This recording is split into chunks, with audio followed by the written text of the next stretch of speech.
प्रभु आप लोगों के साथ हो और आपकी आत्मा के साथ। संत योहन के अनुसार पवित्र सुसमाचार। हे प्रभु तेरी महिमा हो। उस दिन अर्थात सप्ताह के प्रथम दिन संध्या समय जब शिष्य यहूदियों के भय से द्वार बंद किए एकत्र थे, ईसा उनके बीच आकर खड़े हो गए। उन्होंने शिष्यों से कहा, तुम्हें शांति मिले। और इसके बाद उन्हें अपने हाथ और अपनी बगल दिखाई। प्रभु को देखकर शिष्य आनंदित हो उठे। ईसा ने उनसे फिर कहा, तुम्हें शांति मिले। जिस प्रकार पिता ने मुझे भेजा उसी प्रकार मैं तुम्हें भेजता हूं। इन शब्दों के बाद ईसा ने उन पर फूंक कर कहा, पवित्र आत्मा को ग्रहण करो। तुम जिन लोगों के पाप क्षमा करोगे वे अपने पापों से मुक्त हो जाएंगे, और जिन लोगों के पाप क्षमा नहीं करोगे वे अपने पापों से बंधे रहेंगे। प्रभु का सुसमाचार। हे क्रिस्त तेरी स्तुति हो। ख्रिस्त में मेरे प्यारे भाई बहनों, माता पिताओं एवं नन्हे मुन्ने बच्चों, आज हमारा कैथोलिक कलीसिया अपना जन्मदिन मना रही है। जन्मदिन इसलिए क्योंकि आज के दिन हमारे पवित्र कलीसिया का निर्माण हुआ था। वह दिन पेंतेकोस्त का रविवार था। पेंतेकोस्त का अर्थ होता है 50। 50 दिन के बाद ईसा मसीह ने जो स्वर्गदूत भेजने के लिए वादा किया था वह आज पूरा होता है। क्योंकि हमने पहले कई बार सुना है कि यीशु मसीह जॉन अध्याय 16 पद संख्या 7 में कहते हैं कि यदि मैं जाऊंगा तभी तो आपके लिए एक सहायक भेजूंगा। और आज वह दिन पवित्र आत्मा हमारे प्रेरितों पर उतरते हैं, और जब पवित्र आत्मा प्रेरितों पर उतरते हैं तब उनका खुशी और उनका आनंद भर जाता है। क्योंकि हम सबों ने देखा है जब यीशु मसीह का मृत्यु हो चुका था तब पूरे शिष्य लोग डरे सहमे से थे। वे अपने आप को कहाँ छिपाएं, कहाँ भागें, वे हमेशा सोच में डूबे हुए थे। लेकिन कई दिनों के बाद आज पहली बार ये सारे शिष्य एक घर में अंदर चुपचाप बैठे रहते हैं, और उसी बंद दरवाजे के दरमियान ईसा मसीह उनको प्रकट होते हैं और कहते हैं, तुम्हें शांति मिले। उन्होंने यह दिखाते हुए उन्हें ढाढ़स दिया, सांत्वना दिया कि देखिए, हमारे घाव को देखिए, मैं वही हूं जिसे लोगों ने क्रूस पर सूली पर चढ़ा दिया। मैं आज भी जीवित हूं। और उन्होंने यह सांत्वना देते हुए, ढाढ़स देते हुए उन्हें फिर से कहा कि आप सबों के साथ शांति विराजे। जोश में आकर उनका आनंद विस्मित हो उठा। उसके बाद उन्होंने कहा कि जिस प्रकार मैं पिता के द्वारा भेजा गया हूं उसी प्रकार मैं भी आप लोगों को भेजता हूं। और यीशु ने कहा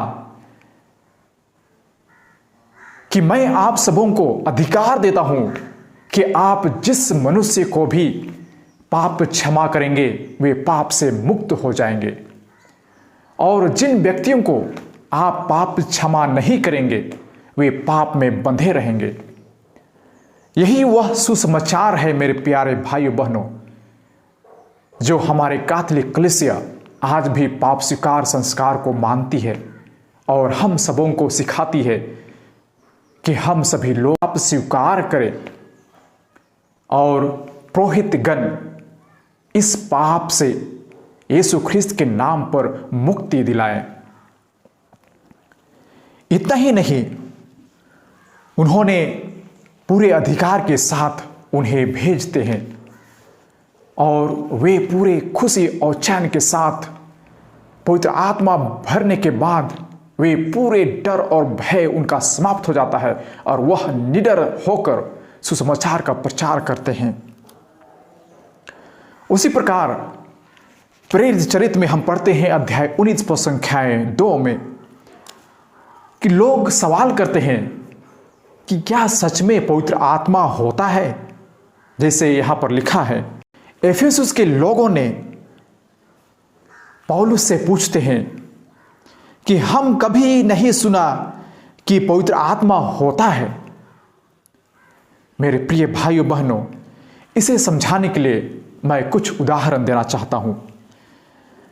हम सभी लोग जब पाप में जीवन जीना शुरू कर देते हैं, हम किसी का हत्या करने के लिए सोचते हैं, हम चोरी करते हैं, डकैती करते हैं, या हमारे मन में बुरे विचार आते हैं, किसी भी बुरे काम को करने से पहले हमारे मन में, हमारे दिल में भय होता है। जैसे हमने कई बार कहा है कि जब आदम और हेवा ने उस ज्ञान के वृक्ष का फल को खाया, तब से हमारे जीवन में अच्छाई और भलाई का ज्ञान प्राप्त हो गया है।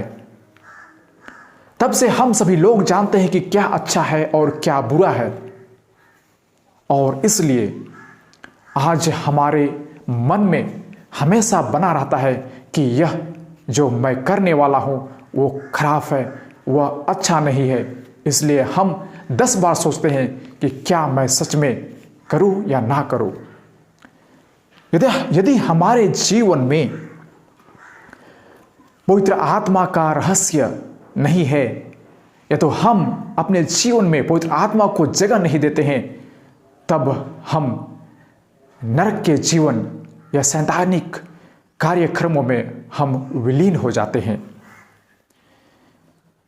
क्योंकि हम पढ़ते हैं गलीलियों के नाम संत पौलुस का पत्र में अध्याय 5 पद संख्याएं 17 और 18 में, शरीर तो आत्मा के विरुद्ध इच्छा करती है और आत्मा शरीर के विरुद्ध, ये दोनों एक दूसरे के विरुद्ध हैं, इसलिए आप जो चाहे वही नहीं कर पाते हैं। यदि आप आत्मा की प्रेरणा के अनुसार चलते हैं तो संहिता के अधीन नहीं है। प्रिय भाइयों बहनों, यदि हम अपने शरीर के वासनाओं के अनुसार चलते हैं तो हम आत्मा के रास्ते पर नहीं चल पाएंगे। तो आपने सुना होगा कि एक बार एक परिवार में टूट पड़ जाती है, अशांति बनी रहती है। उसी वक्त ईश्वर ने 3 व्यक्तियों को उनके परिवार में भेजते हैं, और वे 3 व्यक्ति थे धन, सफलता और प्रेम अर्थात पवित्र आत्मा। ये दोनों धन, सफलता और पवित्र आत्मा उनके द्वार पर खड़े होकर घंटी बजाते हैं। तब वहां से एक व्यक्ति बाहर आता है और पूछता है, आपको क्या चाहिए? उन्होंने कहा कि हम यहां 3 लोग हैं, धन, सफलता और पवित्र आत्मा, आप किनको लेना चाहेंगे? हम आपके घर में निवास करना चाहते हैं। तब वह व्यक्ति अंदर जाकर अपनी पत्नी से पूछता है कि हमारे घर 3 लोग आए हैं, धन, सफलता और पवित्र आत्मा, हम किसे अंदर बुलाएं? वे कहते हैं कि अरे जब धन है तो फिर हम क्यों ना धन को अंदर ले आएं। लेकिन पत्नी कहती है कि धन क्यों? यदि सफलता है तो हम क्यों ना सफलता मांगे, क्योंकि हमारी अपनी बेटी है जो अपने जीवन में कुछ कर सकती है, सफलता पा सकती है, तो हम सफलता क्यों ना मांगे। लेकिन इन शब्दों को सुनकर उनकी छोटी सी बेटी वो कहती है कि मम्मी पापा, क्यों ना हम उस प्रेम को बुलाएं, उस पवित्र आत्मा को बुलाएं, तो हमारे जीवन में खुशी और शांति आ जाएगी। और उन्होंने पवित्र आत्मा को बुलाया तो दोनों एक साथ सफलता और धन उनके घर आते हैं। यही है, यदि हम अपने जीवन में प्रेम, पवित्र आत्मा को अपने जीवन में लाते हैं तो हमारे जीवन में सब कुछ प्राप्त हो जाती है। लूक अध्याय 11 पद संख्या 13 में हम पढ़ते हैं, बुरे होने पर भी यदि तुम लोग अपने बच्चों को सहज ही अच्छी चीजें देते हो तो तुम्हारा स्वर्गीय पिता मांगने वालों को पवित्र आत्मा क्यों नहीं देगा। हम सभी लोग कई सारे चीज मांगते हैं, लेकिन क्यों ना हम पवित्र आत्मा मांगे जो हमारे जीवन को हर खुशी और चैन से भर दे।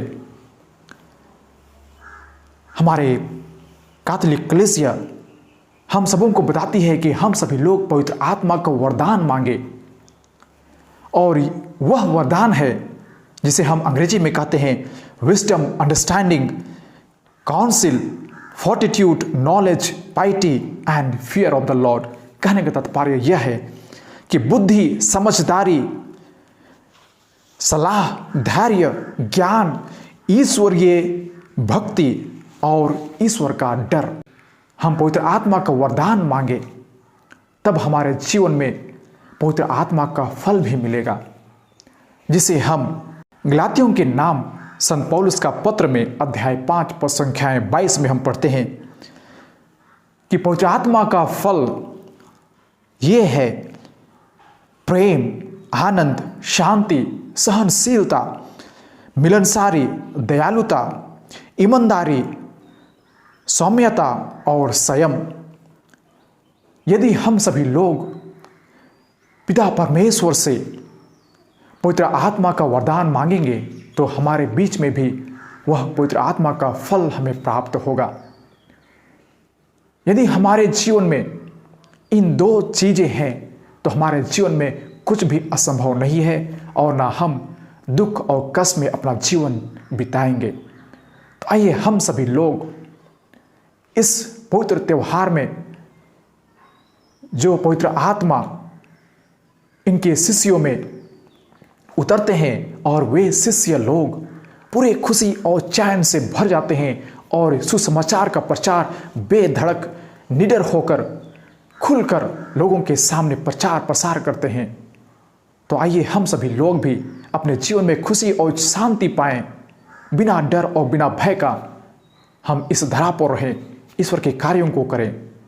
आइए हम सभी लोग उस पवित्र आत्मा का वरदान मांगे, पिता और पुत्र और पवित्र आत्मा के नाम पर। आमीन।